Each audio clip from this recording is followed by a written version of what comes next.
আপনি বিহেভিয়ার জানেন না, সেইখানে আপনি আরেকজনকে ছোট। আমি যদি একটা রাস্তার দিনমজুরও হইতাম ভাই, আপনার তারপরে আমাকে রেসপেক্ট করতে হবে। আপনি এভাবে কথা বলতে পারেন না, you can not. And this is war we are living, this is war we are living. সম্মান না দিতে পারলে আমি ছোট হই নাই, you are just representing your education. আসসালামু আলাইকুম। কিছুক্ষণ আগে সপ্তক স্কোয়ার নামক একটা শপিং মলে, এটার 5 তলাতে আমার একটা ডক্টর অ্যাপয়েন্টমেন্ট ছিল। আমি সেখানে গিয়েছিলাম, ডক্টর দেখিয়ে আমি গাড়ি ডেকেছি এবং বাইরেই অপেক্ষা করছিলাম গাড়ির জন্য। গাড়ি আসলো, আমি দরজা খুললাম, দরজা খোলার সাথে সাথে পেছনের গাড়িটা হর্ন দেওয়া স্টার্ট করলো। আমি বসলাম, বসার পরে আমার ব্যাগ ট্যাগ রাখলাম, ওড়না ঠিক করতে গেলাম, আবার হর্ন দিল। তো তখন আমি সিকিউরিটি গার্ডদেরকে ডেকে বললাম যে উনি যে বারবার হর্ন দিচ্ছে আপনারা বলছেন না কেন কিছু। তখন একটা লোক এসে বলল যে মানে ওই লোকটাকে কমফোর্ট দিচ্ছে আর আমাকে সে খুবই ইগনোর করতেছে, যে আই এম টকিং বুলশিট, এই টাইপের একটা বিহেভিয়ার।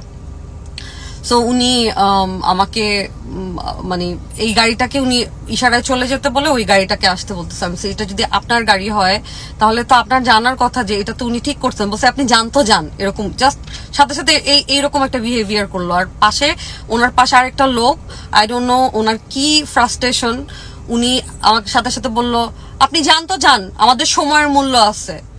ভাই, আপনার সময়ের মূল্য আছে, আমার সময়ের মূল্য নাই। আমি জানি না আপনার কি কন্ট্রিবিউশন, বাট আমার এই দেশের জন্য যথেষ্ট কন্ট্রিবিউশন আছে। আমি আমার শিক্ষা, আমার মেধা, আমার ট্যালেন্ট, আমার সবকিছু দিয়ে আমি দীর্ঘ 20 বছর ধরে অভিনয় জগতে আছি এবং আমি পড়াশোনা করেছি, আমি একটা চাকরি করি।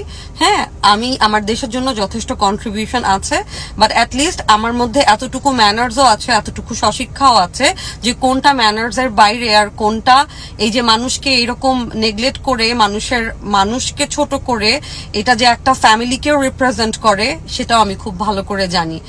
আপনি আমাকে এই কথা বলতেই পারেন না। আপনি আপনার ড্রাইভারকে or whoever driving your RAV4, হ্যাঁ, আপনি অনেক ইম্পর্টেন্ট লোক হতে পারেন কারণ আপনার সময়ের অনেক মূল্য। আপনি এটা জানেন না যে বাংলাদেশেও ভালো ভালো এরিয়াতে, রেস্ট্রিক্টেড এরিয়াগুলোতে, হ্যাঁ, মিরপুর DOHS, বাড়িধারা, গুলশানের কিছু জায়গা বনানীতে, এগুলোতে হর্ন দেয় না, কিন্তু একদম মানে সুন্দর মতো বলা আছে। হ্যাঁ, if it was a emergency, ওনার যদি ইমার্জেন্সি লাইট অন করা থাকতো, আমি নিজে একদম রেসপেক্টফুলি আমি বুঝতাম যে এখানে একটা রোগী আছে, মরে যাচ্ছে, মানে এইরকম সিচুয়েশন। আপনি আপনার ট্যান্ট্রাম, আপনার আপনি আমাকে শো করতে পারেন না। Just because of you are frustrated, you can not show your tantrum to me, to anybody, and you can not just disrespect anyone's profession. বুঝছেন? We all need to know manners, but দেশের বাইরেও কিন্তু horn দেওয়ার কোনো system নাই। এবং আপনার ড্রাইভারটাকে আপনি আরো বেশি কমফোর্ট দিলেন যে ও দিস ইজ ভেরি নর্মাল। আপনি যখন তখন এরকম হর্ন দিয়ে দিয়ে মানুষকে বিরক্ত করতে পারেন। এখানে সাউন্ড পলিউশন হয়, এখানে নয়েজ পলিউশন হয়, এটা ট্রাফিক আইনের মধ্যেই পড়ে না। একজনের গাড়ি আসবে, সে উঠবে, সে যাবে। এখানে আমরা এইখানে সারা জীবনের জন্য মানে বসে রই নাই, এসে গাড়িটা চলে যাবে, বাট আমাকে তো ওখানে বসতে হবে। আমি কি এক পা দিয়ে তারপরে দৌড়াতে দৌড়াতে চলে যাব নাকি? কেন আপনার এরকম মনে হবে? কেন আপনি আপনার এই কমফোর্টটা দিবেন? কেন আপনি জানেন না যে এই জিনিসটা আপনার driver or whoever driving your RAV4, সে এটা ভুল করেছে, এভাবে হর্ন দিতে হয় না, আরেকজনকে ডিস্টার্ব করতে হয় না। এন্ড আপনি আমাকে ডিসরেসপেক্ট করার কে? শুক্রবার দিন আপনার কি মানে কি আপনার সময়ের মূল্য আছে ভাই? আমারও তো সময়ের মূল্য আছে। আমিও তো রবিবার থেকে বৃহস্পতিবার আমিও তো সময় পাই না, অফিসে যাইতে হয়।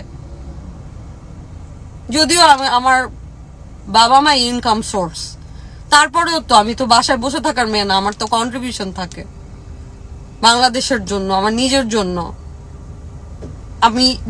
আমি যে পড়াশোনাটা করেছি সেটাকে নারিশ করার জন্য। তো আপনি বিহেভিয়ার জানেন না, সেইখানে আপনি আরেকজনকে ছোট। আমি যদি একটা রাস্তার দিনমজুরও হইতাম ভাই, আপনার তারপরে আমাকে রেসপেক্ট করতে হবে। আপনি এভাবে কথা বলতে পারেন না, you can not. And this is war we are living, this is war we are living. সম্মান না দিতে পারলে আমি ছোট হই নাই, you are just representing your education.